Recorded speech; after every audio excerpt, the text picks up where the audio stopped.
ದೃಶ್ಯ ಮಾಧ್ಯಮ ಹಾಗೂ ಯೂಟ್ಯೂಬ್ ಆಗಿರಲಿ, ಫೇಸ್ಬುಕ್ ಆಗಿರಲಿ, ವಾರ್ತಾ ಮತ್ತು ಈ ಪ್ರಚಾರ ಇಲಾಖೆಯಿಂದ ಬಂದಂತಹ ಎಲ್ಲ ನಮ್ಮ ಈ ಪತ್ರಿಕಾ ಬಂಧು ಮಿತ್ರರಿಗೆ ಎಲ್ಲರಿಗೂ ಸ್ವಾಗತವನ್ನು ಕೋರ್ತಾ ಇವತ್ತಿನ ಈ ಪತ್ರಿಕಾಗೋಷ್ಠಿಯನ್ನ ಶುರು ಮಾಡ್ತೀನಿ ಅಂತ ಹೇಳಿ ತಮ್ಮಲ್ಲಿ ಹೇಳಿಕೆ ಇಷ್ಟಪಡ್ತೀನಿ. ಕರ್ನಾಟಕ ಸೋಪ್ಸ್ ಅಂಡ್ ಡಿಟರ್ಜೆಂಟ್ 108 ವರ್ಷ ಇತಿಹಾಸ ಇರತಕ್ಕಂತಹ ಕರ್ನಾಟಕದ ಸರ್ಕಾರಿ ಸ್ವಾಮ್ಯದ ಏಕೈಕ ಸಾಬೂನು ಕಾರ್ಖಾನೆ ಆಗಿದೆ.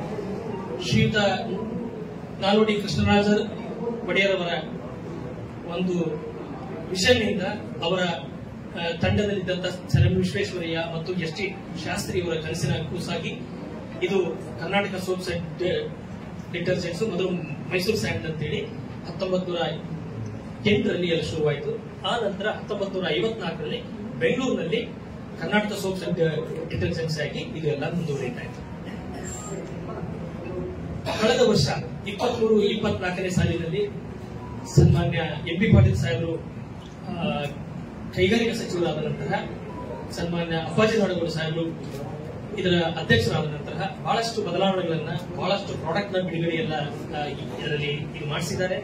ಹೀಗಾಗಿ ನಮ್ಮ ಆಡಳಿತ ವರ್ಗದವರ ಮತ್ತು ಕಾರ್ಮಿಕ ವರ್ಗದವರ ಶ್ರಮದಿಂದಾಗಿ ಕಳೆದ 23-24 ಸಾಲಿನಲ್ಲಿ 1500 ಕೋಟಿಗಿಂತ ಹೆಚ್ಚಿನ ವಹಿವಾಟನ್ನು ಮಾಡಿ 362 ಕೋಟಿ ನಿವ್ವಳ ಲಾಭವನ್ನ ನಾವು ಪಡ್ಕೊಂಡಿದ್ದೀವಿ ಅಂತ ಹೇಳಲಿಕ್ಕೆ ಹೆಮ್ಮೆ ಅನಿಸುತ್ತೆ. ಹಾಗೆಯೇ ಐತಿಹಾಸಿಕವಾಗಿ 108 ಕೋಟಿ ಡಿವಿಡೆಂಡ್ ಅನ್ನ ಸಹ ನಾವು ಕೊಟ್ಟಿದ್ದೇವೆ.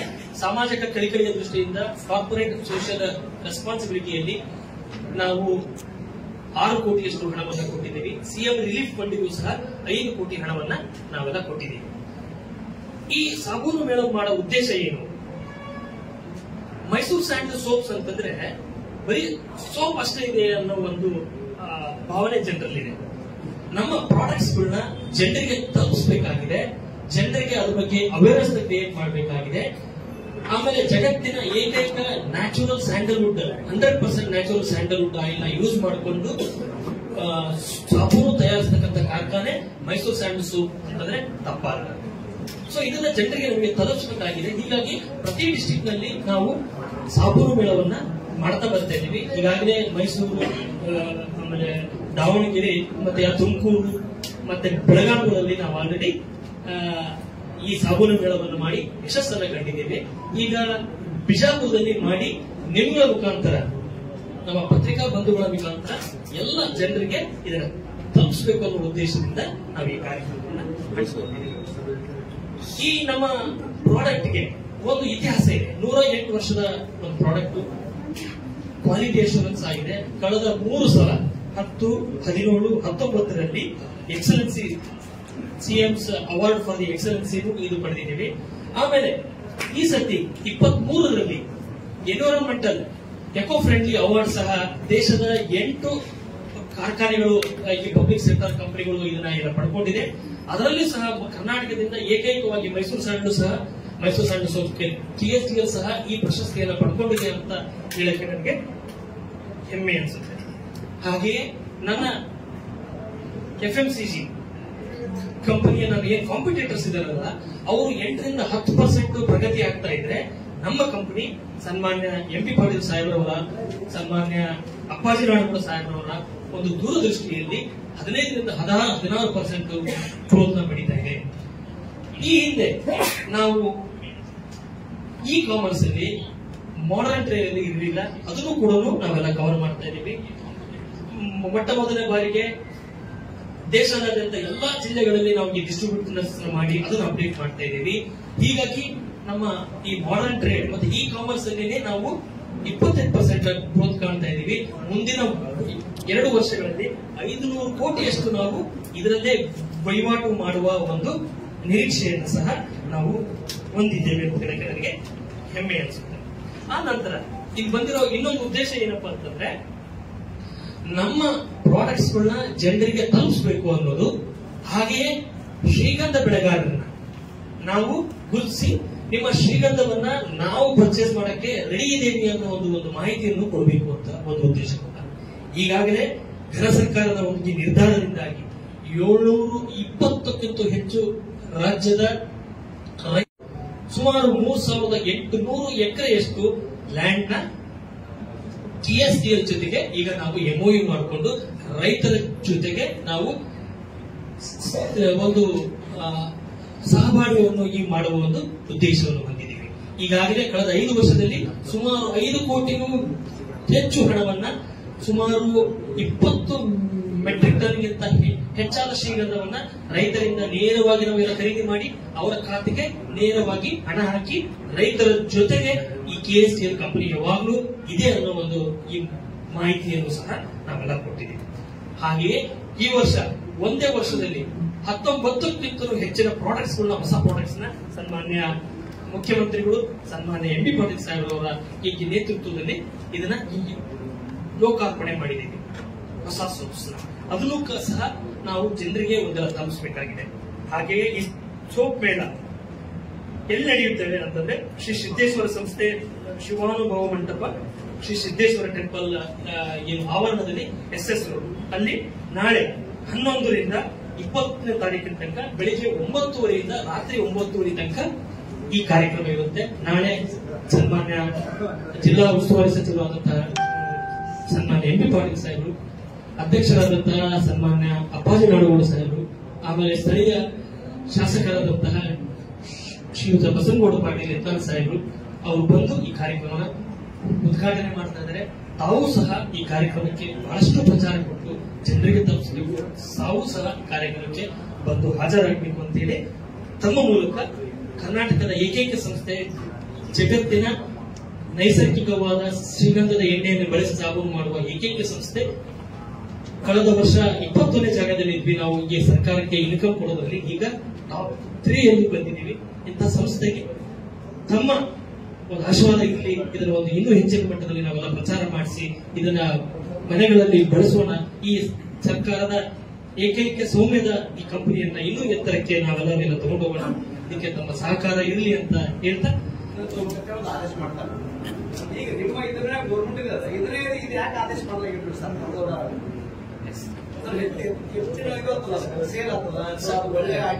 ನಾವು ಬಹಳ ಒಳ್ಳೆ ಪ್ರಶ್ನೆ ಹೇಳಿದ್ವಿ. ಈಗ ನಾವು ಸರ್ಕಾರಿ ಶಾಲೆಗಳಿಗೆ ಅಲ್ಪಸಂಖ್ಯಾತರು, ಹಿಂದುಳಿದ ಸಮಾಜ ಕಲ್ಯಾಣದವರಿಗೆ 88 ಕೋಟಿ ರೂಪಾಯಿಯ 66 ಲಕ್ಷ ಕಿಟ್ಗಳನ್ನ ಈ ಸತಿ ಸನ್ಮಾನ್ಯ ಮುಖ್ಯಮಂತ್ರಿ ಸಾಹೇಬರು, ಸನ್ಮಾನ್ಯ MB ಪಾಟೀಲ್ ಸಾಹೇಬರು, ಅಪ್ಪಾಜಿ ನಾಡಗೌಡ ಸಾಹೇಬರವರ ಒಂದು ಪರಿಶ್ರಮದಿಂದ ಮೊಟ್ಟ ಮೊದಲ ಬಾರಿಗೆ 4G ಎಕ್ಸೆಂಪ್ಷನ್ ತಗೊಂಡು ಅವ್ರಿಗೆಲ್ಲ ಸಪ್ಲೈ ಮಾಡ್ತಾ ಇದ್ದೀವಿ ಸರ್. ಹಾಗೆಯೇ ಮುಂದಿನ ದಿನಗಳಲ್ಲಿ ನಾವು ಒಂದು ಒಳ್ಳೆ ಐಡಿಯಾ ಕೊಟ್ರಿ. ಪ್ರತಿ ಗ್ರಾಮ ಪಂಚಾಯತಿಯಲ್ಲೂ ಸಹ ನಮ್ಮ ಪ್ರಾಡಕ್ಟ್ಸ್ ನ ಅವೈಲಬಲ್ ಆಗಿಗೆ ನಾನು ಇದನ್ನ ಈಗೆಲ್ಲ ಬರ್ಕೊಳ್ತೀನಿ. ಮಾನ್ಯ ಸಚಿವರ ಗಮನಕ್ಕೆ, ಅಧ್ಯಕ್ಷ ಗಮನಕ್ಕೆ ತರ್ತೀನಿ ಸರ್. ನಾನು ಹೇಳ್ತೀನಿ ಸರ್, ತಾವು ಹೇಳ್ತಾ ಇರೋದು ಬಹಳ ಈಗ ಪ್ರಮುಖವಾಗಿ ಮುಗಿಸಿ ಬರ್ತೀನಿ. ನಮ್ಮ ಕ್ವಾಲಿಟಿಯಲ್ಲಿ 2 ಸೋಪ್ಗಳು 80% TFM ಇದಾವೆ ಸರ್. ನಮ್ದು ಮತ್ತೆ ಆ ಸಿಂತಾಲ್ ಸೋಪ್. ಸಿಂತಾಲ್ ಸೋಪ್ 80 ರೂಪಾಯಿ ಮೇಲಿದೆ. ಕಳೆದ 3 ವರ್ಷದಿಂದ ನಮ್ಮ ಸೋಪಿಗೆ 42 ರೂಪಾಯಿ ಇದೆ ಸರ್. ಇದು ಯಾವಾಗಲೂ ಜನಸಾಮಾನ್ಯರ ಸೋಪು ಸರ್. ಇದು ನಮ್ಮಲ್ಲಿ 840 ರೂಪಾಯಿ ಆ ಸೋಪು ಇದೆ. ಬಟ್ ನಾವು ಪ್ರೈಸ್ ನ ಜನಸಾಮಾನ್ಯರಿಗೆ ಅಂದ್ರೆ 1 ರೂಪಾಯಿ ಲಾಭನ 10 ಜನರ ತರ ಎಲ್ಲ ತಗೊಂಡೋಣ, 10 ರೂಪಾಯಿ ಲಾಭನ ಒಬ್ಬರ ಹತ್ರ ತಗೊಂಡು ಬೆಳವಣಿಗೆ ಮಾಡ್ಕೊಳ್ಬೇಕಂತ ಆ ಇಲ್ಲ. ನಮ್ದು ಸಾಮಾಜಿಕ 10,000 ಜನ ಈ ಕಂಪನಿಯಿಂದ ಊಟ ಮಾಡ್ತಾ ಇದ್ದಾರೆ ಸರ್. ನಾವು ಬರೀ ಸೊ ಹೀಗಾಗಿ ನಮ್ದು ಈ ಜನಸಾಮಾನ್ಯರ ಸೋಪ್ ಅಂತಾನೆ ನಾನು ಹೇಳಕ್ ಇಷ್ಟಪಡ್ತೇನೆ ಸರ್. ಮೈಸೂರು ಸ್ಟ್ಯಾಂಡ್ ಅಲ್ಲಿ ಲೇಬಲ್ ಯೂಸ್ ಮಾಡಿ ಡೂಪ್ಲಿಕೇಟ್ ಸಾಬೂನು ಬರೀ ಪಿಕ್ಚರ್ ಮಾಡಿ ಸೇಲ್ ಮಾಡಿದ್ರು, ಅದು ಪ್ರಕರಣವಾಗಿದೆ. ಅದು ಏನ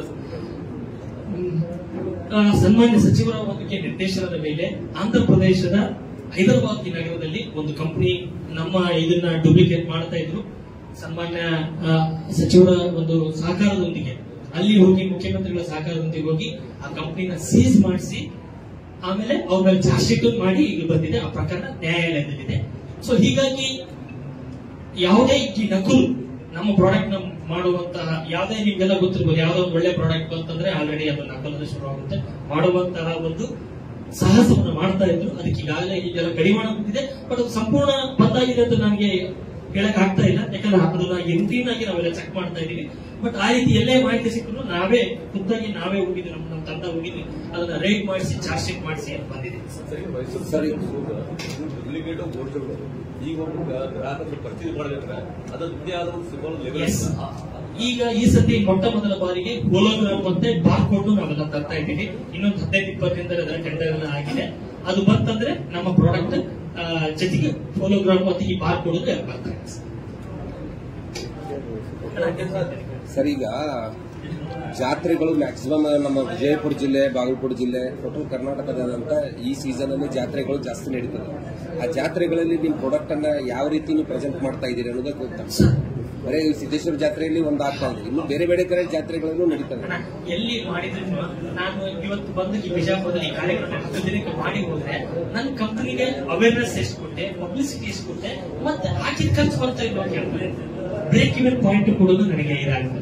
ಸೊ ಸಿದ್ದೇಶ್ವರ ಜಾತ್ರೆ ಯಾಕೆ ಹುಡ್ಕೊಂಡೆ ಅಂತಂದ್ರೆ ಬಹಳಷ್ಟು ಜನ ಬರ್ತಾರೆ, ಜನರು ಓಡಾಟು ಜಾಸ್ತಿ. ಒಂದು ಸ್ಟಾಲ್ ಆದ್ರೂ ನೀವು ಹಾಕಬಹುದಲ್ಲ? ಡೆಫಿನೆಟ್ಲಿ ಹಾಕ್ತೇವೆ ಸರ್. ಉತ್ತರ ಕರ್ನಾಟಕದಲ್ಲಿ ತಲುಪುವಂತ ಈ ಕಾರ್ಯಕ್ರಮ ನಾವು ಮಾಡ್ತೀವಿ. ಎಷ್ಟು ಜಾತ್ರೆಗಳು ಈಗ ನಮ್ದಂದ್ರೆ 10 ದಿನಕ್ಕೆ ಏನ್ ಖರ್ಚು ಮಾಡಿ ಏನ್ ಲಾಭ ಆಯ್ತು, ಎಷ್ಟು ಜನಕ್ಕೆ ತಲುಪಿದೆ ಅಂತ ಹೇಳಿ ನಾವು ಆಮೇಲೆ ಬರೀ ಜನರಿಗೆ ತಲುಪಿಸಿದ್ರೆ ನಾವು ಲಾಸ್ ಆಯ್ತು ಅಂತಂದ್ರೆ ಈ ಕಾರ್ಯಕ್ರಮ ಯಾಕೆ ಮಾಡಿದ್ರಿ ಅಂತ ಹೇಳ್ತಾರೆ. ಸೊ ಅದನ್ನ ಒಂದು ಮನಸ್ಸಲ್ಲಿ ಇಟ್ಕೊಂಡು ಮಾಡ್ತೀನಿ. ನನಗೆ ಅಟ್ಲೀಸ್ಟ್ ಹಾಕಿದ ಖರ್ಚು ಬಂದ್ಬಿಟ್ರು ಆಗ್ಲಿ ಸರ್, ನನಗೆ ಜನರಿಗೆ ತಲುಪಬೇಕಾಗಿ. ಆಮೇಲೆ ಸರ್, ನಿಮ್ದು ಪ್ರಚಾರದ ಕೊರತೆ ಇದೆ. ನೀವು ವರ್ಷಕ್ಕೊಂದ್ಸಲ ಒಂದು ಸಾಬೂನು ಮೇಳ ಮಾಡುವಂತ ಸಂದರ್ಭದಲ್ಲಿ ಅಷ್ಟು ಪತ್ರಿಕಾಗೋಷ್ಠಿ ಮಾಡ್ತೀವಿ. ಹೊಸ ಪ್ರಾಡಕ್ಟ್ ಎಷ್ಟು ಸೇಲ್ ಆಗಿದೆ, ಎಷ್ಟು ಸೇಲ್ ಆಗ್ತಾ ಇದೆ, ಆ ನಿಟ್ಟಿನಲ್ಲಿ ಪ್ರಚಾರದ ಕೊರತೆ ಯಾಕೆ ನಿಮ್ಮಲ್ಲಿ ಕಾಣ್ತಾ ಇದೆ? ಅದು ನಾನು ಈ ಒಪ್ಕೊಳ್ತೇನೆ ಸರ್. ನನ್ನ ಸ್ನೇಹಿತ ಕಂಪನಿಗಳು ಹಿಂದೂಸ್ತಾನ್ ಲಿವರ್ ಇರ್ಬೋದು, ಸಿಂತಾಲ್ ಇರ್ಬೋದು, ಬೇರೆ ಕಂಪನಿಗಳು 50,000 ಕೋಟಿ ವಹಿವಾಟು ಮಾಡ್ತಾರೆ ಸರ್. ಅವರು ಅದರದ್ದು 5% ಅಡ್ವರ್ಟೈಸ್ಮೆಂಟ್ ಇರ್ತಾರೆ. ನಾವು ಕೆಲವು ಪರ್ಸೆಂಟ್ ಹಣ ಇಡ್ತೀವಿ. ಅವರು 400-500 ಹಿಂದೂಸ್ತಾನ್ ಲಿವರ್ ಕಂಪನಿಯವರು 400-500 ಕೋಟಿ ವಾರ್ಷಿಕವಾಗಿ ಅಡ್ವರ್ಟೈಸ್ಮೆಂಟ್ ಖರ್ಚು ಮಾಡಿದ್ರೆ ನಾನು 15-16 ಕೋಟಿ ಮೊದಲ ಖರ್ಚು ಮಾಡುವಂತ ಒಂದು ಪರಿಸ್ಥಿತಿ. ಆದರೂ ಸಹ ಈ ಸತಿ ನಾವು ಸರಿಗಮ ಪಾದಲ್ಲಿ ಎಲ್ಲ ಬಂದ್ವಿ, ಕಿಚ್ಚಿ ಕಿಚ್ಚಿ ಕಾರ್ಯಕ್ರಮದಲ್ಲಿ ಬಂದ್ವಿ, ಕಾಮಿಡಿ ಕಿಲಾಡಿಗಳ ಕಾರ್ಯಕ್ರಮದಲ್ಲಿ ಬಂದ್ವಿ, ಫಿಲಿಂ ಫೇರ್ ಅಲ್ಲಿ ಬಂದ್ವಿ, ಪತ್ರಿಕಾ ಜಾಹೀರಾತಲ್ಲಿ ಬಂದ್ವಿ. ನೀವು ಅಂದಂಗೆ ಆ ಕೊರತೆ ನಮ್ಮಲ್ಲಿದೆ, ಅದನ್ನ ಬಗೆಹರಿಸ್ತೀವಿ ಸರ್. ಬಟ್ ಈಗ ಸ್ಟೆಪ್ ಬೈ ಸ್ಟೆಪ್ ಎಲ್ಲ ಮಾಡ್ತಾ ಇದೀವಿ. ಯಾವುದೇ ಒಂದು ಹೊಸ ನಿರ್ಧಾರಗಳು ಸರ್ಕಾರ ಮಟ್ಟದಲ್ಲಿ ಆಗ್ಬೇಕಾಗುತ್ತೆ. ಬಟ್ ಅದಕ್ಕೆ ನಾವೆಲ್ಲ ಪ್ರಯತ್ನ ಮಾಡ್ತಾ ಇದೀವಿ.